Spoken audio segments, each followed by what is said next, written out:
नमस्कार। तथ्य में आपका स्वागत है। मैं हूं मनीष अवस्थी।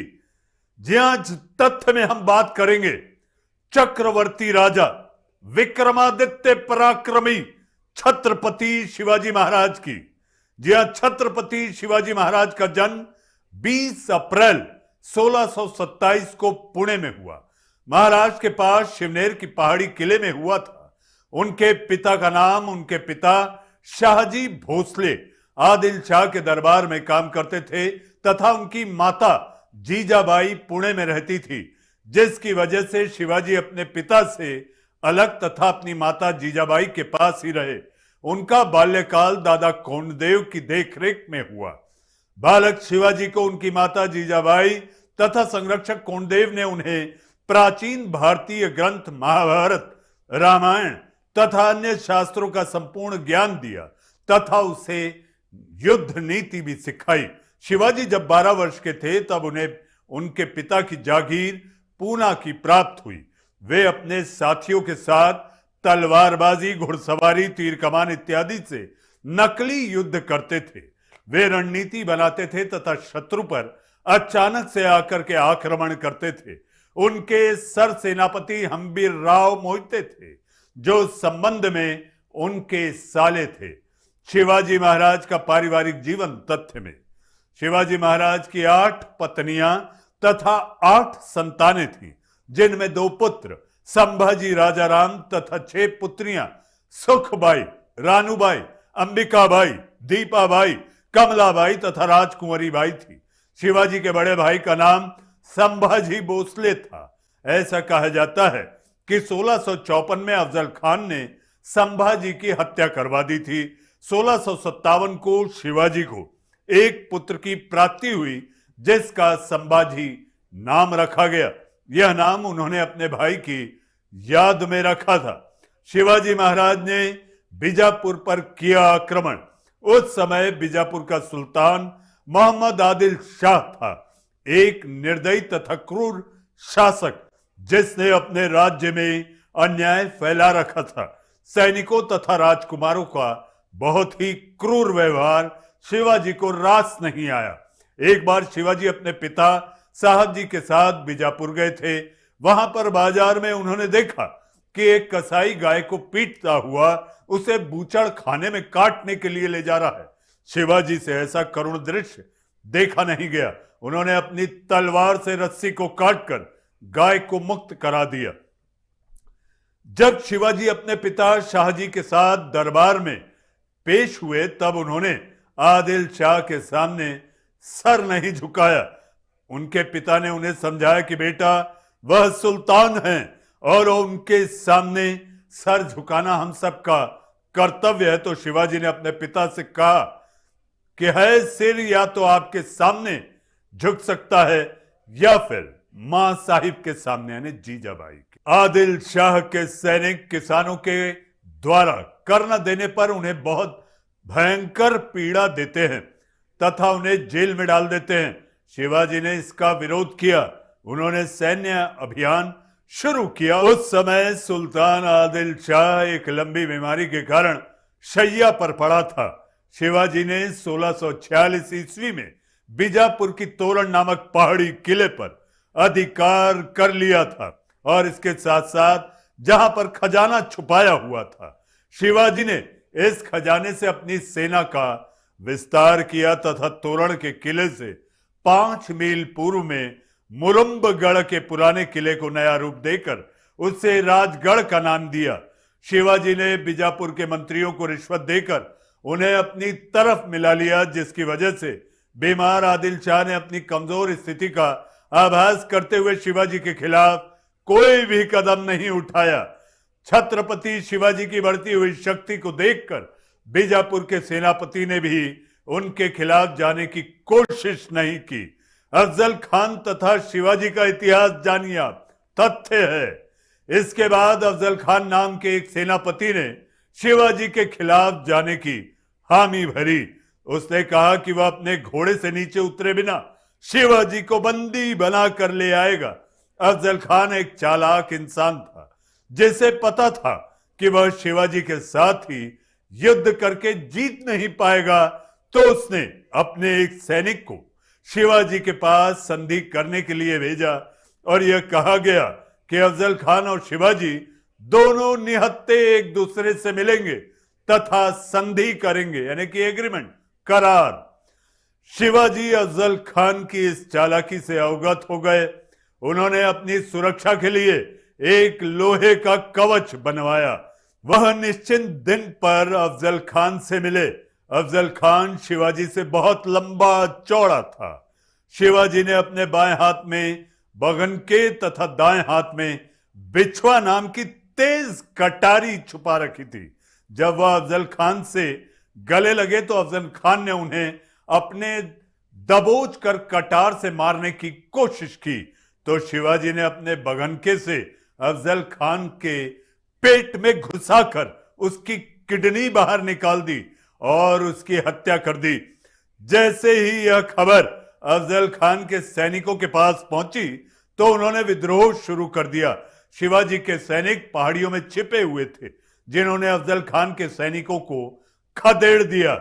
शाइस्ता खान के साथ युद्ध औरंगजेब ने अपने मामा शाइस्ता खान को शिवाजी को दबाने के लिए भेजा। शाइस्ता खान उसी महल में रुका जहां शिवाजी का बचपन बीता था। 15 अप्रैल 1663 की शाम को शिवाजी अपने 400 सैनिकों के साथ शाइस्ता खान के पास आए, परंतु उन्हें किले के अंदर जाने से मना कर दिया गया। तो शिवाजी के द्वारपालों को बताया कि ये 400 सैनिक मुगल सेना के ही सैनिक हैं, जिसकी वजह से शिवाजी के ये 400 सैनिक किले के अंदर प्रवेश कर गए। उस रात उन्होंने उन सैनिकों ने बहुत मारकाट की। शाइस्ता खान की 6 पत्नियों तथा एक बच्चे की भी हत्या कर दी गई। खान की भी अंगुली कट गई और वह रात के अंधेरे में भागने में सफल हो गया। औरंगजेब ने शाइस्ता खान की इस असफलता से नाराज होकर उसे बंगाल भेज दिया। इसके बाद औरंगजेब ने शहजादा मुअज्जम तथा मारवाड़ के जसवंत सिंह को शिवाजी को दबाने के लिए भेजा, परंतु वे दोनों भी असफल रहे। मिर्जा राजा जयसिंह के साथ भी हुआ युद्ध। तथ्य है छत्रपति शिवाजी के बारे में। इन सब के बाद शिवाजी का मनोबल और बड़ा हो गया और उसने खुलकर मुगल किलों पर अधिकार करना शुरू कर दिया, यानी फतह करना। उसे सूरत के समृद्ध किले से 1 करोड़ रुपए के आभूषण तथा रत्न हाथ लगे। औरंगजेब ने शिवाजी को रोकने के लिए आमेर के कुशल कूटनीतिज्ञ मिर्जा राजा जयसिंह को भेजा। जयसिंह ने शिवाजी के दुश्मनों तथा मराठों को रिश्वत देकर अपनी तरफ मिला लिया। वह एक कूटनीतिज्ञ था जिसने शिवाजी के खिलाफ युद्ध न करके उसे एक मौके पर बंदी बनाने का विचार बनाया। आइए अब तथ्य में बात करते हैं पुरंदर की संधि। पुरंदर महाराष्ट्र का एक इलाका है। आमेर के मिर्जा राजा जयसिंह ने अपने सैनिकों के साथ मिलकर शिवाजी को पुरंदर के किले में घेर लिया। जयसिंह जब महाराष्ट्र की तरफ निकला था तब उसने कहा था कि हम शिवा को वृत्त के केंद्र की तरह घेर लेंगे। तब जून 1665 ईस्वी को शिवाजी महाराज व मुगलों के मध्य पुरंदर की संधि हुई। पुरंदर की संधि के कई नियम थे, जैसे कि शिवाजी के द्वारा अपने 23 किलों को मुगलों को लौटा देना, आवश्यकता पड़ने पर बीजापुर को सहायता प्रदान करना, शिवाजी का मुगल दरबार में उपस्थित होना आवश्यक नहीं होगा। जय सिंह ने शिवाजी को आगरा जाने के लिए पूछा। शिवाजी ने हामी भरी क्योंकि उन्होंने मुगलों व उत्तर भारत को जानने के लिए एक सही मौका समझा। औरंगजेब ने किया शिवाजी का अपमान। तथ्य में मई 1666 ईस्वी को छत्रपति शिवाजी औरंगजेब के दरबार में उपस्थित हुए। वहां पर उन्होंने मनसबदारों की लाइन में खड़ा किया गया, कतार में। उनके आगे मनसबदार जसवंत सिंह खड़ा था। यह वही जसवंत सिंह था जिसको शिवाजी के सैनिकों ने युद्ध में भगा दिया था। शिवाजी ने कहा कि जिस जसवंत सिंह की पीठ मेरे सैनिकों ने देखी थी, मुझे दुख है कि मुझे उसके पीछे खड़ा होना पड़ा है। शिवाजी ने मुगल दरबार में सम्मानजनक व्यवहार न मिलने पर दरबार छोड़कर मिर्जा राजा जयसिंह के पुत्र राम सिंह के यहां आ गए औरंगजेब ने शिवाजी को जयपुर भवन में गिरफ्तार कर लिया तथा उन्हें मार डालने का निश्चय किया। शिवाजी ने इस मुश्किल घड़ी में भी अपना धैर्य नहीं खोया तथा नए तरीके के बारे में सोचने लगे ताकि वह जल्द से जल्द वहां से बच निकल सके। आइए अब तथ्य में शिवाजी महाराज आमेर से बच निकले। शिवाजी ने आमेर की जेल में बीमार होने का नाटक रचा, जिसकी वजह से उनके लिए हमेशा फल फ्रूट आने लगे। पहले तो द्वारपाल फलों की टोकरी का गहन निरीक्षण करते थे, परंतु बाद में वे लापरवाह हो गए। शिवाजी ने इसका फायदा उठाते हुए उन टोकरियों में बैठ करके अपने पुत्र संभाजी के साथ वहां से निकल आए। इतने दिनों तक जेल में रहने के बाद शिवाजी का स्वास्थ्य गिर चुका था। वह वापस पुणे आ गए। पुणे में एक नए सूबेदार को नियुक्त किया गया, जिसका साथी जसवंत सिंह था। जसवंत सिंह शिवाजी के प्रति सहानुभूति रखता था। वे युद्ध विराम चाहते थे और शिवाजी का स्वास्थ्य भी कमजोर हो चुका था। 1667 ईस्वी में मराठा तथा मुगलों की संधि स्थापित हुई। इस संधि की मध्यस्थता जसवंत सिंह ने की। औरंगजेब ने शिवाजी को एक स्वतंत्र राजा माना और उन्हें राजा की उपाधि दी, परंतु औरंगजेब शिवाजी के विरुद्ध चाल चलने से कभी बाज नहीं आया। उसने संधि के बाद भी शिवाजी के विरुद्ध हमेशा कुछ न कुछ तैयार ही रखा, जिसके कारण शिवाजी ने वापस संधि के नियमों को तोड़ते हुए उन सभी किलों पर अधिकार लिया जो उन्होंने खोए थे। शिवाजी महाराज का राज्याभिषेक, जी हां, छत्रपति शिवाजी महाराज, जून 1674 ईस्वी को शिवाजी ने बनारस के गंगा भट्ट नामक ब्राह्मण को बुलाया और उसी दिन उन्होंने अपने राज्याभिषेक करवाने का फैसला भी किया। उन्होंने कई उपाधियां जैसे छत्रपति, हिंदू धर्म सुधारक, गो ब्राह्मण प्रतिपालक धारण की। राज्य अभिषेक का कार्यक्रम उनकी राजधानी रायगढ़ में किया गया था। शिवाजी महाराज की नीतियां तथ्य में आपको जानना जरूरी है। धार्मिक नीति। शिवाजी एक हिंदू शासक थे जो धर्म सहिष्णु भी थे। उन्होंने किसी भी धर्म के व्यक्ति के साथ कभी भेदभाव नहीं किया। उनके लिए हर हिंदू उतना ही महत्वपूर्ण था जितना हर एक मुसलमान। उनकी सेना में मुसलमान तथा हिंदू सैनिक थे। उन्होंने अपनी सभी प्रजा को धर्म को मानने की आजादी दी थी तथा अपने पूजा पाठ या नमाज पढ़ने के लिए भी खुली आजादी थी। शिवाजी ने मुस्लिम पीरों फकीरों को दान दिया तथा उन्हें आर्थिक सहायता प्रदान की। उन्होंने अपने सैनिकों को भी प्रशिक्षित किया था। ऐसा कहा जाता है कि अगर उनके किसी भी सैनिक को युद्ध भूमि में कुरान मिल जाती थी तो वह अपने मुस्लिम भाई को सौंप देते थे। अब जानिए शिवाजी की सामाजिक नीति। शिवाजी महाराज सभी इंसानों को महत्व देते थे। उन्होंने कभी भी किसी भी महिला के साथ दुर्व्यवहार या अपमान नहीं किया। उन्होंने हर एक वैवाहित स्त्री को अपना मां समझा। बीजापुर के मुल्ला ने अपनी सुंदर पुत्रवधू शिवाजी को भेंट की क्योंकि उसके पति का देहांत हो गया था, परंतु उन्होंने उस स्त्री को वापस भिजवा दिया। ऐसा कहा जाता है कि एक युद्ध जीतने के बाद शिवाजी के सैनिक एक स्त्री को उठा लाए।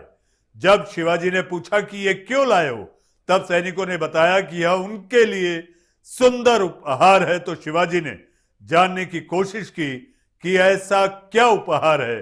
उन्होंने पेटी को खुलवाने का आदेश दिया। पेटी को खोला गया तो पता चला कि इसमें एक सुंदर स्त्री है। शिवाजी गुस्से से क्रोधित हुए और उनकी आंखों से पानी आ गया। उन्होंने उस स्त्री के पैर पड़कर कहा कि हे माता, मेरे सैनिकों से गलती हो गई है, आप हमें माफ कर दीजिए, आपको अपने घर सकुशल पहुंचा दिया जाएगा।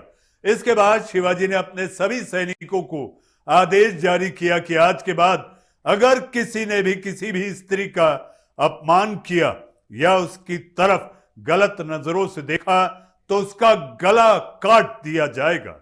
शिवाजी के अंतिम दिन। छत्रपति महाराज शिवाजी के अंतिम दिन। तथ्य में शिवाजी का अंतिम जीवन चिंता में बीता।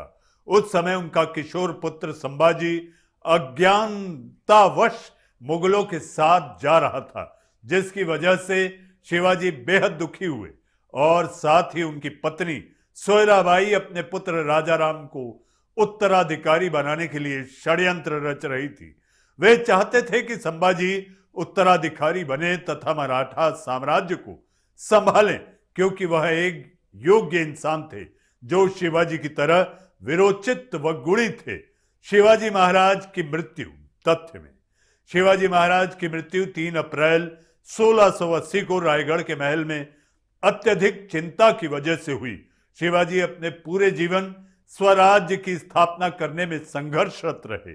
उन्होंने सभी बिखरे हुए मराठों को एक साथ लाकर यह सिद्ध किया कि वह एक राज्य की नहीं बल्कि एक राष्ट्र का भी निर्माण कर सकते हैं। वह अंतिम हिंदू शासक थे जिन्होंने हिंदवी स्वराज की स्थापना के लिए मुगलों के खिलाफ लड़े तथा अपनी मातृभूमि का सर गर्व से ऊंचा किया।